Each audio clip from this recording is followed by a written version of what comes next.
할렐루야. 이 시간에는 요한계시록 14장 14만 4천과 마지막 추수라는 주제를 가지고 함께 은혜를 나누도록 하겠습니다.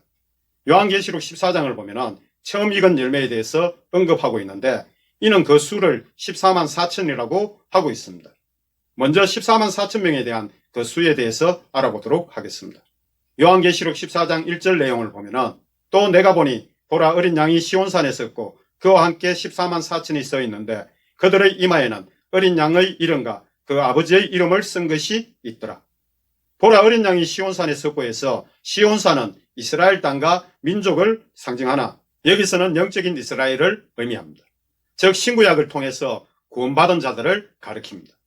히브리서 12장 22절 23절 내용을 보면은 그러나 너희가 이런 곳은 시온산과 살아계신 하나님의 도성인 하늘의 예루살렘과 천만 천사와 하늘에 기록된 장자들의 모임과 교회와 만민의 심판자이신 하나님과 및 온전하게 된 의인의 영들과 이렇게 전하고 있습니다.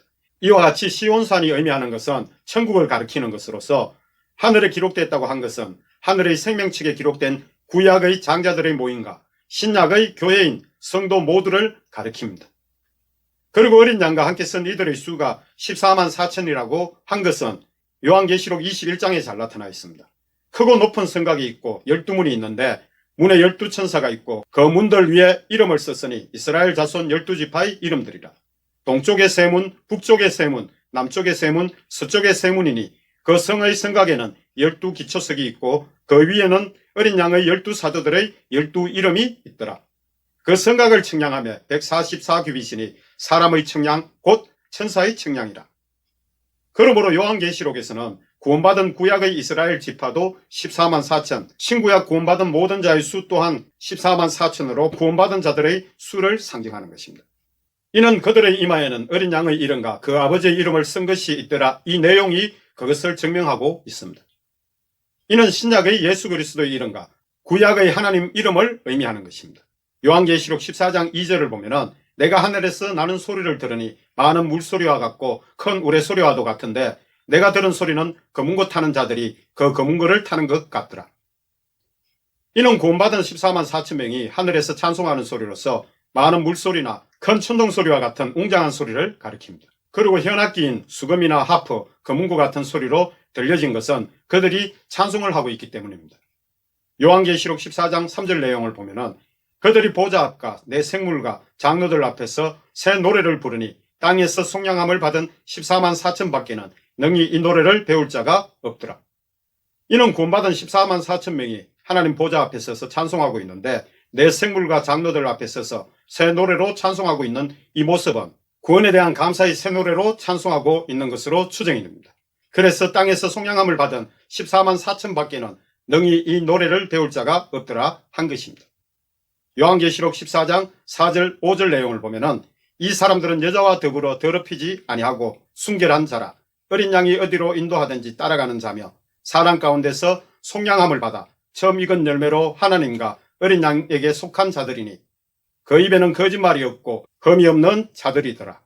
4절과 5절은 이에 대한 설명을 사도 요한이 환상 가운데서 보고 깨달은 것을 기록한 내용으로 여자와 더불어 더럽히지 아니하고 라고 한 이것은 세상의 풍조에 빠지지 않은 자들임을 가리키는 것으로서 믿음을 지킨 자들을 가리키며 순결하고 주님께서 인도하시는 대로 순종하는 자들을 가리킵니다. 그리고 사람 가운데서 속량함을 받아 처음 익은 열매라는 것은 사도 요한이 이 계시를 받던 그 시점을 기준으로 처음 익은 열매는 먼저 죽어 천국에서 안식한 자들로서 이는 현재 기준으로 강림이 이루어진다고 본다면 이전에 죽은 자들은 처음 익은 열매가 되는 것인데 이는 곧 하늘에서 부활하는 자들을 가리킵니다. 그 다음 열매는 주님 강림 때까지 지상에 살아있는 자들로서 땅에서 부활하는 자들을 가리킵니다. 처음 익은 열매인 천국에서 안식하는 자들의 부활 모습은 요한계시록 15장 2절 3절에 잘 나타나 있습니다. 이는 현재 설명하는 요한계시록 14장 1절에서 5절의 내용과 동일한 내용입니다. 요한계시록 15장 2절 3절 내용을 보면은 또 내가 보니 불이 섞인 유리바다와 같은 것이 있고 짐승과 그의 우상과 그의 이름의 수를 이기고 벗어난 자들이 유리바닷가에 서서 하나님의 검은고를 가지고 하나님의 종 모세의 노래 어린 양의 노래를 불러 이르되 주 하나님 곧 전능하신 이시며 하시는 일이 크고 놀라우시도다. 만국의 왕이시여 주의 길이 의롭고 참되시도다. 이렇게 전하고 있습니다. 이러한 자들의 수를 요한계시록에서는 14만 4천 명이라고 하고 있습니다. 두 번째로 새 천사의 메시지가 전해지고 있는데 이는 요한계시록 14장 6절부터 13절의 내용입니다. 요한계시록 14장 6절 7절 내용을 보면은 또 보니 다른 천사가 공중에 날아가는데 땅에 거주하는 자들 곧 모든 민족과 종족과 방언과 백성에게 전할 영원한 복음을 가졌더라. 그가 큰 음성으로 이르되 하나님을 두려워하며 그에게 영광을 돌리라. 이는 그의 심판의 시간이 이르렀음이니 하늘과 땅과 바다와 물들의 근원을 만드신 이를 경배하라 하더라. 6절은 첫 번째 천사가 복음 전파의 시작을 알리는 모습의 한상입니다. 땅에 거주하는 자들 곧 모든 민족과 종족과 방언과 백성에게 전할 영원한 복음을 가졌더라. 이는 모든 민족과 각 종족과 각 종의 언어를 사용하는 자들과 각 나라의 백성에게 복음이 전파되어야 할 것을 계시하고 있는 그러한 내용입니다. 7절은 첫 번째 천사가 큰 음성으로 하나님을 경외할 것을 외치는 그러한 내용입니다. 이는 복음을 들은 땅의 모든 자들을 향한 외침입니다. 이는 곧 심판의 때가 가까움을 전하는 것이며 그래서 창조주 하나님을 경배하라고 전하고 있습니다. 그리고 두 번째 천사의 메시지를 보면은 요한계시록 14장 8절 내용입니다. 또 다른 천사 곧 둘째가 그 뒤를 따라 말하되 무너졌도다 무너졌도다 큰 성 바벨론이여 모든 나라에게 그의 음행으로 말미암아 진노의 포도주를 먹이던 자로다 하더라.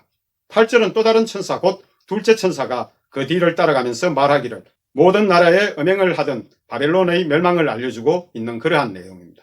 이는 곧 세상 나라의 멸망을 전하고 있는 내용으로 바벨론은 이 당시 로마 제국을 가리킵니다. 그래서 세상 나라를 주관하던 로마 제국에게 큰 성 바벨론이여 모든 나라에게 그의 음행으로 말미암아 진노의 포도주를 먹이던 자로다 라고 한 것은 로마 제국이 우상인 황제 숭배 정책을 통해 하나님을 진노하도록 함으로써 그 음행의 대가로 모든 나라가 진노의 포도주 곧 하나님의 진노의 심판을 당하게 되는 원인을 로마 제국이 제공하게 된 것입니다. 이는 바벨론인 그 당시 세상 나라를 주관하는 나라로서 로마 제국이 기독교 국교화가 되기 전의 상태에서 보는 관점입니다. 진노의 포도주는 음행의 대가로 받는 하나님의 심판을 의미합니다. 세상 끝에도 반드시 이러한 일들이 생길 터인데 세상 모든 나라를 주관하는 로마 제국과 같은 바벨론이 등장할 것입니다. 이는 요한계시록 6장 7절 8절 내용을 통해 알 수 있는데 넷째 인을 떼실 때에 내가 넷째 생물의 음성을 들으니 말하되 오라 하기로 내가 봄에 청황색 말이 나오는데 그 탄자의 이름은 사망이니 음부가 그 뒤를 따르더라. 그들이 땅 4분의 1의 건세를 얻어 금과 흉년과 사망과 땅의 짐승들로서 죽이더라. 이처럼 이들 세력이 세상 끝에 나타나 땅의 4분의 1을 차지하고 세상 나라를 폭력으로 이끌어갈 것이므로 이들이 큰 성 바벨론이 될 것으로 추정이 됩니다. 이로 인하여 하나님 진노의 포도주인 심판을 받게 될 터인데 이 내용이 오늘 전하고 있는 요한계시록 14장 19절 20절에 잘 나타나 있습니다. 요한계시록 14장 19절 20절 내용을 보면은 천사가 낯설 땅에 휘둘러 땅에 포도를 거두어 하나님의 진노의 큰 포도주 틀에 던짐에 성 밖에서 그 틀이 밟히니 틀에서 피가 나서 말굴레까지 닿았고 1600 스타디온에 퍼졌더라. 이는 세상 마지막 때의 심판으로 일곱 금대접 심판 이후 불못으로 던져져 영원한 사망인 둘째 사망 곧 최후 심판을 의미하는 그러한 뜻입니다. 그리고 세 번째 천사의 메시지를 보면은 요한계시록 14장 9절 10절 내용입니다. 또 다른 천사 곧 셋째가 그 뒤를 따라 큰 음성으로 이르되 만일 누구든지 짐승과 그의 우상에게 경배하고 이마에나 손에 표를 받으면 그도 하나님의 진노의 포도주를 마시리니 그 진노의 잔에 섞인 것이 없이 부은 포도주라. 거룩한 천사들 아까 어린 양 앞에서 불과 유황으로 고난을 받으리니. 9절의 세 번째 천사가 알려주는 것은 누구든지 짐승과 그의 우상에 경배하고 이마에나 손에 표를 받으면 이라고 하고 있는데 이는 13장에서 두 짐승이었던 폭군인 네로 황제와 도미티아누스 황제처럼 사탄인 마귀이자 용의 건세를 받은 통치자를 가리키는 것으로 이와 같이 우상을 만들고 그를 경배하여 이마에나 손에 표를 받게 되는 상태가 된다면 그러한데 마지막에는 요한계시록 13장의 내용과 같이 사탄이자 마귀인 용의 건세를 받은 짐승 같은 두 황제를 숭배하게 한과 같이 마지막에도 그러한 현상이 반드시 나타나기 때문입니다. 그래서 데살로니가 2장 1절에서 4절 내용을 잠시 살펴보면 형제들아 우리가 너희에게 구하는 것은 우리 주 예수 그리스도의 강림하신가 우리가 그 앞에 모임에 관하여 영어로나 말로나 또는 우리에게서 받았다 하는 편지로나 주의 날이 이르렀다고 해서 쉽게 마음이 흔들리거나 두려워하거나 하지 말아야 한다는 것이라. 누가 어떻게 하여도 너희가 미혹되지 말라. 먼저 배교하는 일이 있고 저 불법의 사람 곧 멸망의 아들이 나타나기 전에는 그날이 이르지 아니하리니 그는 대적하는 자라 신이라고 불리는 모든 것과 숭배함을 받는 것에 대항하여 그 위에 자기를 높이고 하나님의 성전에 앉아 자기를 하나님이라고 내세우느니라. 이처럼 요한계시록 14장 9절 10절 내용은 데살로니가 후서 2장 1절부터 4절 내용처럼 이와 같이 배교하는 자들은 하나님의 진노의 포도주를 마시게 될 것을 예언한 그러한 말씀입니다. 그 진노의 잔에 섞인 것이 없이 부은 포도주라. 이는 하나님의 진노를 상징하는 포도주의 잔은 이것은 물을 섞지 않는 순수한 포도주를 가리키는 것으로서 이는 독주에 해당할 만큼 그 농도가 짙어 사람들이 그것을 마시면 금방 취하여 인사불성이 되는 것을 의미합니다. 그러므로 이같이 하나님의 진노도 매우 강하여 도저히 회복할 수 없는 상태를 의미하는 것으로서 이는 거룩한 천사들 앞과 어린 양 앞에서 불과 여왕으로 고난을 받으리니 라고 하신 것 같이 마지막이자 영원한 둘째 사망인 불못을 뜻합니다. 즉 사탄과 그의 우상을 숭배하는 사탄의 종이 되면 불과 여왕의 고난을 밤낮 쉼없이 받을 것을 전하고 있는 그러한 내용입니다. 이는 요한계시록 20장 10절에 잘 나타나 있는데 또 그들을 미혹하는 마귀가 불과 여왕못에 던져지니 거기는 그 짐승과 거짓 선지자도 있어 세세토록 밤낮 괴로움을 받으리라 함과 같은 의미입니다. 그래서 요한계시록 14장 11절 내용을 보면은 그 고난의 연기가 세세토록 올라가리로다. 짐승과 그의 우상에 경배하고 그의 이름의 표를 받는 자는 누구든지 밤낮 쉼을 얻지 못하리라 하더라.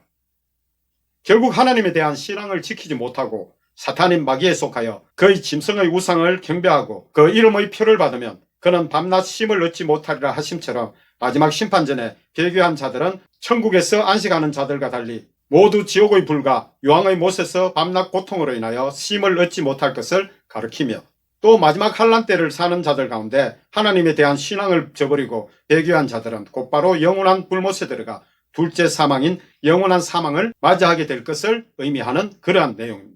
요한계시록 14장 12절 내용을 보면은 성도들의 인내가 여기 있나니 그들은 하나님의 계명과 예수에 대한 믿음을 지키는 자니라. 이러한 것이 성도들이 환난 가운데 믿음으로 인내해야 할 이유이기에 성도들의 인내가 여기 있나니 라고 한 것입니다. 인내로 환난을 이기는 자들인 그들은 하나님의 계명과 예수에 대한 믿음을 지키는 자니라고 셋째 천사가 전하고 있습니다. 그러므로 성도들의 인내라는 것은 바로 어떠한 고난의 조건에서도 하나님의 계명과 예수에 대한 믿음을 지키는 것이라고 가르치고 있습니다. 요한계시록 14장 13절 내용을 보면은 또 내가 들으니 하늘에서 음성이 났어 이르되 기록하라. 지금 이후로 주 안에서 죽는 자들은 복이 있도다 하시매 성령이 이르시되 그러하다. 그들이 수고를 마치고 쉬리니 이는 그들의 행한 일이 따름이라 하시더라. 13절은 하늘에서 음성이 났어 이르되 기록하라. 지금 이후로 주 안에서 죽는 자들은 복이 있도다 라고 하는 음성이 사도 요한에 들리자 이에 대해 해석을 해주시는 성령님의 음성이 곧바로 들려오는데 그들이 수고를 거치고 쉬리니와 그들의 행한 일이 따름이라고 하시는 말씀입니다. 이는 12절의 하나님의 계명과 예수에 대한 믿음을 지키는 자들을 가리키는 것으로 그들은 천국에서 안식하게 될 것을 의미하는 것으로 그 행한 대로 갚아주시는 것입니다. 즉 성령님의 말씀은 주 안에서 죽은 자들이 안식을 얻는 것과 세상 가운데서 믿음을 지키며 살아온 그동안 행한 일에 대한 보상이 따른다고 알려주시는 그 내용입니다. 그리고 지금 이후로 주 안에서 죽는 자들은 복이 있도다. 이는 예수 그리스도로 인하여 죽는 그것을 의미하는데 곧 신약에서 복음을 믿고 따르다가 순교하는 것으로 예수 그리스도의 믿음 안에서 그 믿음을 지키다가 죽는 모든 자들을 의미합니다. 이에 대한 비밀이 다섯째 인을 떼실 때의 비밀입니다. 요한계시록 6장 9절부터 11절 내용을 보면은 다섯째 인을 떼실 때에 내가 보니 하나님의 말씀과 그들이 가진 증거로 말미암아 죽임을 당한 영혼들이 제단 아래에 있어 큰 소리로 불러 이르되 거룩하고 참되신 대주제여 땅에 가는 자들을 심판하여 우리의 피를 갚아주지 아니하시기를 어느 때까지 하시려 하나이까 하니 각각 그들에게 흰 두루마기를 주시며 이르시되 아직 잠시 동안 쉬되 그들의 동무 종들과 형제들도 자기처럼 죽임을 당하여 그 수가 차기까지 하라 하시더라. 그리고 마지막 심판을 위한 알곡과 가라지의 추수가 이루어지게 되는데 이는 세상의 종말의 때입니다. 이처럼 주 안에서 죽은 자들은 하나님의 보좌 앞 금제단 아래에서 안식을 하고 있는 것입니다. 그리고 요한계시록 14장 14절부터 20절까지는 마지막 심판을 위한 수확을 의미합니다. 이는 마지막 심판을 위한 알곡과 가라지의 추수가 이루어지는데 이는 세상의 종말의 때를 가리킵니다. 이에 대해서 마태복음 13장 24절부터 30절에 예수님께서 알곡과 가라지에 대해서 제자들에게 비유로 설명하실 때 그 내용이 잘 나타나 있습니다. 마태복음 13장 29절 30절 내용을 보면은 가만두라 가라지를 뽑다가 곡식까지 뽑을까 염려하노라. 둘 다 추수 때까지 함께 자라게 두라. 추수 때에 내가 추수꾼들에게 말하기를 가라지는 먼저 거두어 불사르게 단으로 묶고 곡식은 모아 내 곡간에 넣으리라 하리라. 이는 구약의 수장절이자 초막절, 장막절을 의미하는 것으로 마지막 때 부활을 통해 모든 성도를 천국의 하나님 장막으로 거두어 들이심을 의미합니다. 그러나 다만 가라지는 묶어서 불에 태울 것을 말씀하신 것인데 마태복음 13장 37절부터 40절 내용을 보면 대답하여 이르시되 좋은 씨를 뿌리는 자는 인자요 밭은 세상이요 좋은 씨는 천국의 아들들이요 가라지는 악한 자의 아들들이요 가라지를 뿌린 원수는 마귀요 추수 때는 세상 끝이요 추수꾼은 천사들이니 그런즉 가라지를 거두어 불에 사르는 것 같이 세상 끝에도 그러하리라. 또 마태복음 24장 29절부터 31절 내용을 보면 그날 한란 후에 즉시 해가 어두워지며 달이 빛을 내지 아니하며 별들이 하늘에서 떨어지며 하늘의 권능들이 흔들리리라. 그때의 인자의 징조가 하늘에서 보이겠고 그때의 땅의 모든 족속들이 통곡하며 그들이 인자가 구름을 타고 능력과 큰 영광으로 오는 것을 보리라. 그가 큰 나팔 소리와 함께 천사들을 보내리니 그들이 그의 택하신 자들을 하늘 이 끝에서 저 끝까지 사방에서 모으리라. 이는 성도들이 사탄이자 마귀인 용의 권세를 받은 짐승과 그에 속한 세력에 의해 고난과 핍박을 받는 한란 후에 그때 마지막 일곱째 나팔이 불면 땅의 성도들은 성령에 의해 육신이 죽은 자들이 살아나고 다시 호련히 신령한 몸으로 부활하므로 부활한 성도들은 곧바로 천사들에 의해 구름 위로 올려져 예수 그리스도 앞에 모이게 되는 것이 요한계시록 14장 14절부터 16절의 내용입니다. 이를 잘 표현한 것이 데살로니가전서 4장 16절부터 17절의 내용입니다. 주께서 호령과 천사장의 소리와 하나님의 나팔 소리로 친히 하늘로부터 강림하시리니 그리스도 안에서 죽은 자들이 먼저 일어나고 그 후에 우리 살아남은 자들도 그들과 함께 구름 속으로 끌려 올려 공중에서 주를 영접하게 하시리니 그리하여 우리가 항상 주와 함께 있으리라. 이처럼 마지막 추수에 대한 내용이 데살로니가전서 4장 16절부터 17절의 내용이 잘 설명하고 있습니다. 먼저 알곡의 추수를 보면 요한계시록 14장 14절부터 16절의 내용입니다. 또 내가 보니 흰 구름이 있고 구름 위에 인자와 같은 이가 앉으셨는데 그 머리에는 금면류관이 있고 그 손에는 예리한 낫을 가졌더라. 또 다른 천사가 성전으로부터 나와 구름 위에 앉은 이를 향하여 큰 음성으로 외쳐 이르되 당신의 낫을 휘둘러 거두소서 땅의 곡식이 다 익어 거둘 때가 이르렀음이니이다 하니 구름 위에 앉으신 이가 낫을 땅에 휘두르매 땅의 곡식이 거두어지니라. 이는 마태복음 13장 39절에서 추수 때는 세상의 끝이요 추수꾼은 천사들이니 라고 하신 같이 마지막 추수 때가 되므로 하늘로부터 천사를 통해 알곡을 먼저 추수하도록 명령하시어 추수가 전개되는 장면의 계시입니다. 요한계시록 14장 14절부터 16절은 추수의 상징적인 모습으로 부활한 성도들이 구름 위로 승천하는 의미를 담고 있는 데살로니가전서 4장 16절부터 17절의 내용입니다. 흰 구름이 있고 구름 위에 인자와 같은 이가 앉으셨는데 이는 마태복음 13장 39절의 추수꾼은 천사들이니 라고 하신 것 같이 천사들이라고 판단하기보다는 예수 그리스도를 가리키는 표현이라고 할 수 있습니다. 데살로니가 4장 16절 17절의 내용을 통해 전체적인 관점에서 본다면 단수로서 인자와 같은 이의 표현은 예수님을 표현할 때 쓰는 의미입니다. 두 번째 가라지의 추수는 요한계시록 14장 17절부터 20절의 내용입니다. 요한계시록 14장 17절 18절 내용을 보면 또 다른 천사가 하늘에 있는 성전에서 나오는데 역시 예리한 낫을 가졌더라. 또 불을 다스리는 다른 천사가 제단으로부터 나와 예리한 낫을 가진 자를 향하여 큰 음성으로 불러 이르되 내 예리한 낫을 휘둘러 땅의 포도송이를 거두라. 그 포도가 익었느니라 하더라. 17절에서 또 다른 천사가 하늘의 성전에서 나와 추수를 준비하는데 이는 가라지의 추수를 위함입니다. 18절에서 불을 다스리는 다른 천사가 제단으로부터 나와 이는 하나님의 보좌 앞에 있는 제단에서 불을 다스리는 천사를 가리킵니다. 그는 하나님의 명령을 따라 제단의 불을 대접에 담아다가 땅에 쏟으면 재앙의 심판이 임하게 된다는 것을 알 수가 있습니다. 이는 요한계시록 8장 5절에 잘 나타나 있는데 천사가 향로를 가지고 제단의 불을 담아다가 땅에 쏟음에 우레와 음성과 번개와 지진이 나더라. 이처럼 진노의 심판을 위해 불을 다스리는 자가 그가 가라지를 거두는 천사에게 내 예리한 낫을 휘둘러 땅의 포도송이를 거두라. 그 포도가 익었느니라 라고 알려주는 것은 하나님의 마지막 심판의 때가 되었음을 알리는 그러한 내용입니다. 그리고 포도를 가라지에 비유하여 계시한 내용은 구약의 이사야서 63장에서 심판에 대한 예언의 말씀을 통해 계시의 이해를 돕게 하신 것입니다. 이사야서 63장 1절에서 6절 내용을 보면은 에돔에서 오는 이는 누구며 붉은 옷을 입고 보스라에서 오는 이 누구냐? 그의 화려한 의복 큰 능력으로 걷는 이가 누구냐? 그는 나이니 공의를 말하는 자요 구원하는 능력을 가진 이니라. 어찌하여 내 의복이 붉으며 내 옷이 포도즙 틀을 밟는 자 같으냐? 만민 가운데 나와 함께 한 자가 없이 내가 홀로 포도즙을 밟았는데 내가 노함으로 말미암아 무리를 밟았고 분함으로 말미암아 짓밟았으므로 그들의 선혈이 내 옷에 튀어 내 의복을 다 더럽혔음이니 이는 내 원수 갚는 날이 내 마음에 있고 내가 구속할 해가 왔으나 내가 본적 도와주는 자도 없고 붙들어주는 자도 없으므로 이상하게 여겨 내 팔이 나를 구원하며 내 분이 나를 붙들었음이라. 내가 노함으로 말미암아 만민을 밟았으며 내가 분함으로 말미암아 그들을 취하게 하고 그들의 선혈이 땅에 쏟아지게 하였느니라. 결국 이 일들은 일곱째 나팔이 불면서 일어나는 일들로서 성도들이 구름 위로 부활 승천한 후에 이루어지게 됩니다. 이는 요한계시록 11장 15절부터 19절의 내용으로 일곱째 나팔이 불 때 약속하신 말씀대로 준비된 일곱 금대접 심판이 실행되는 그 과정입니다. 요한계시록 14장 19절 20절 내용을 보면은 천사가 낯을 땅에 휘둘러 땅의 포도를 거두어 하나님의 진노의 큰 포도주 틀에 던지매 성 밖에서 그 틀이 밟히니 틀에서 피가 나서 말굴레까지 닿았고 1600 스타디온에 퍼졌더라.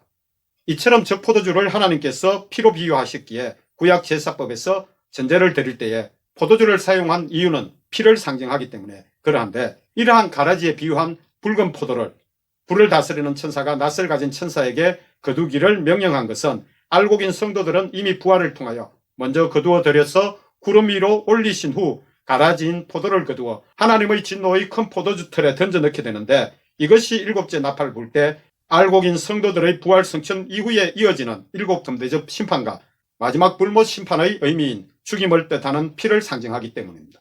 19절에서 땅의 포도를 거두어 하나님의 진노의 큰 포도주 틀에 던짐에 이는 결국 하나님의 진노의 심판을 받을 자들이 이 땅에 남아 한꺼번에 진노의 일곱 금대접 심판을 받을 것과 불못에 들어갈 것을 의미하는 그러한 내용입니다. 20절의 성 밖은 새 예루살렘 성인 천국 밖을 의미하는 것으로 이 땅을 가리킵니다. 그 틀이 밟히니 틀에서 피가 나서 말굴레까지 닿았고 이것은 가라지로 비유된 모든 심판받는 자들의 피가 말굴레인 말의 곱이 있는 부분까지 넘쳐나는 것을 의미합니다. 그러므로 이것은 하나님의 마지막 심판이 그만큼 심하고 엄중함을 뜻합니다. 그리고 1600 스타디온에 퍼졌다고 한 이것은 이스라엘의 땅 총 길이에 해당하는 것이나 이는 사도 요한이 온 땅의 규모를 모르기에 320km에 해당하는 1600 스타디온인 이스라엘을 기준으로 온 땅이라고 했을 것으로 추정이 됩니다. 이러한 심판의 참혹함은 요한계시록 19장 11절부터 21절의 내용처럼 예수 그리스도께서 천사들을 통해 마지막 일곱 재앙으로 이 땅을 심판하는 그 내용이 이와 같은데 요한계시록 19장 15절 내용을 보면은 하나님 곧 전능하신 이의 명렬한 진노의 포도주 틀을 밟겠고 이렇게 나와 있습니다. 그리고 곧바로 구원받지 못한 모든 자들은 이 땅의 대지진으로 인하여 불과 유황으로 타는 마그마가 끓는 불못에 들어가서 영원한 사망을 당하게 되는 것입니다. 마태복음에서는 세례 요한이 이를 알곡과 가라지로 표현하면서 이렇게 증언하였습니다.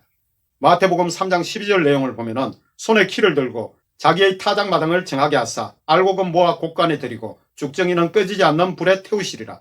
그러므로 예수님께서 천사들을 호령하셔서 마지막 불못으로 이 땅의 심판을 마무리 지으시고 이 땅에서의 인류의 역사는 매듭을 짓게 됩니다. 이로써 요한계시록 14장 내용을 전부 마치겠습니다. 할렐루야.